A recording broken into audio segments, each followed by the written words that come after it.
hope this works out okay. This is a kind of a pictorial where these are generic fuel pumps off of the internet. They really wouldn't fit mine, but everything else seems to be pretty much in the same place. The cap on mine is just a plain steel plate with 6 holes in it and the wires coming out through the top, and this one you see has got a different kind. So now this is what I paid for the fuel pump off of eBay. I paid about 19 something, 19, a little less than $20. And here's the Polaris regulator, pretty much the same thing, except it was $30. I believe the 690 is the original was on there. You can't order that because it's manufactured for Polaris only. And there, 557 I think is the one that I used. One of the two, whichever it is that you can buy on Amazon, is the one I used. Now, here is the pressure regulator in the plastic housing. Here's the fuel pump in the plastic housing. And of course, over here, now, I took the plastic housing out and threw it away because the plastic housing was what was plugged.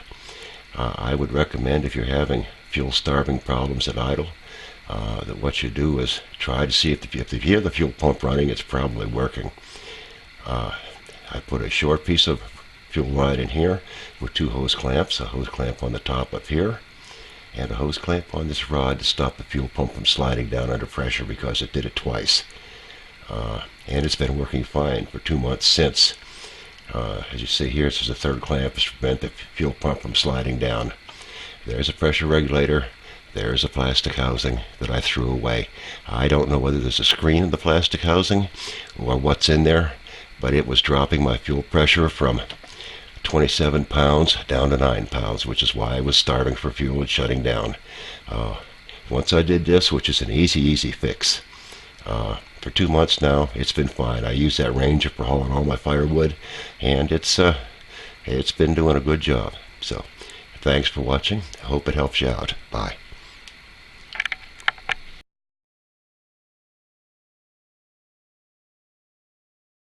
Hey everybody.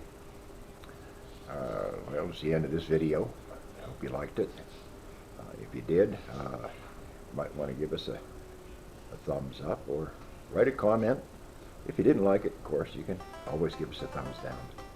Some of the videos that I made I like, some of them I'm not so fond of, but once they're on the camera and we go to editing, they're pretty much taken care of. Okay, thanks for watching. Oh, by the way, if you'd like to subscribe, go right down here. There should be a little symbol down there that you can click on, the little icon. It'll take you to where you can subscribe. If not, anytime you want to watch one of my videos, I appreciate it. Take care, and we'll talk to you another day. Bye.